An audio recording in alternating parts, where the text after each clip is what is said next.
I'm going to ask you to put yourselves in the shoes of this girl right here and think, have you ever come across an item on your social media that you wanted really bad, but you had no idea how or where to find it? Yeah. There we go. But let's say that you did know how to find it, right? But you had no idea how to describe it. So, for example, if you had to describe Ms. Delara's blazer today, what would you call it? Pointy shoulder, black, something. But my interpretation, power shoulder. But my interpretation will be different than someone else's interpretation. So this is another problem that a lot of people face when if I were to search for her blazer on Google, I would not know how to search for it or type for it. Now, in marketplaces, what happens is that if this girl were to describe this image on Instagram that she found really nice, how would she describe it? Maybe she'd say yellow, marigold flower, dress, flowy, etc., etc. But if there's a seller and it's a marketplace, maybe the seller is not that very smart, and the seller would only say sunny, floral, flappy gown. So as you can see over here, there's going to be a big discrepancy between the buyer's interpretation of the item and the seller's interpretation of the item.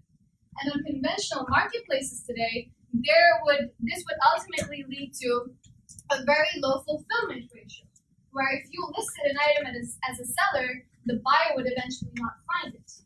And ultimately, you would not be matched to any listing. Another thing that would happen is that if you were that buyer and you created that search query for Delara's jacket, that power jacket on April 11, 2013, and let's say I actually was selling my jacket to her, and I posted that item on May 15, 2016, a month later, there's no way Delara would even know that I came on the platform a month later. So the probability of the buyer and the seller being on the platform at the same time is very low. And this is a problem. This is a problem seen on the same marketplaces where, if, for example, the floral high-low dress, there's 30,000 similar items to that because of the volume that exists on all these marketplaces, and the average number of pages created for such posts is almost 35. So again, there would be no match on all these marketplaces. Now, here's what Gottafind.it does. Here's where we come in, apart from all of these marketplaces, is that we say, because of our machine learning algorithms and our visual recognition technology, our buyer's interpretation and our seller's interpretation and our buyer's timing and our seller's timing will always match. And I'm going to show you how. So what happens is Gottafind.it visually matches your purchase intent that we pick up from Instagram, Pinterest, the web, real life. If I were to take a picture of Delara's jacket and say, I'm not looking for the same Gucci jacket because I'm still a student, I can't afford it yet. But if I were to perhaps get a second-hand jacket, so I would create a listing and our software picks it up from Instagram if you commented on something. And this basically means now what I meant by machine learning and visual recognition, in simple words, what we do is that we take the same image, we completely disregard what the buyer and the seller personally, individually think about it, but we annotated both of them ourselves. So the idea of human error does not exist.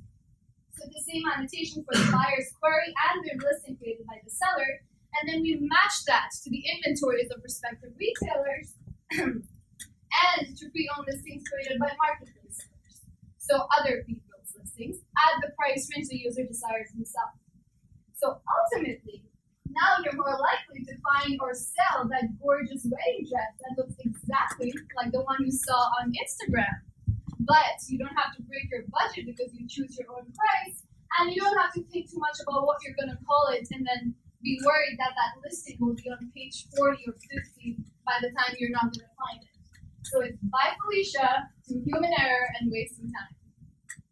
So now Amber's going to tell you how it works. Right. So the first step would be to download the Gottafind.it app.